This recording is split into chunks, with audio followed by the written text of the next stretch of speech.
moo xew. waaw dafa am benn waay boo xam ne dafa ñëw kër Serigne Touba gi ci jumaa ji. fekk fi gardien bi ni ko dama soxla tuur ndox yàlla dogal mu dugg ci biir nag jaar ci ginnaaw yéeg ci bâtiment bi nga xam ne waa Daaru Salaam yi ñoo ko defaraloon Serigne bi foofu. mu doon sàcc kilim yi dajji kilim bi nga xam ne mooy saalu Serigne bi ci biir dajji tam beneen kilim bi nga xam ne mooy kilimu Seex Mamadou Mountakha bi nga xam ne moom moo nekk ci néegam boobu.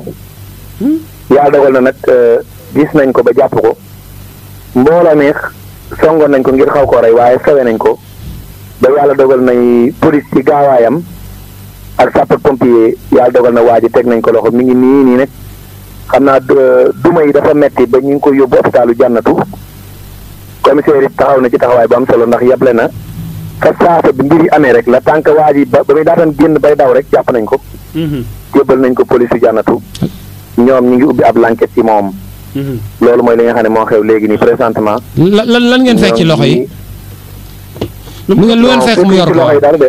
waaw non fekk ñu jot ñu fekk ñu mu yor dara waaye xam naa ne daal. enquête bi ñu ngi ci parce que enquête bu nekkee ci mbir dam da ngay bàyyi enquête bi dox rek. waaye police def na ci taxawaay bi mu ci war a def. ak waa sapeur pompier ñu ngi leen di félicité bu baax a baax. lu mu ko doon daajee présentement ñu ngi nii. sëñ Modou waaw ci kaw la yoroon doon ko daaj xamuñu exactement lan la bëggoon. ok mais pour l'instant daal. ok leer na. mag la wala xale. waaw war naa mën a am 27 ans wala 30 ans et quelques ans. kooku xale la.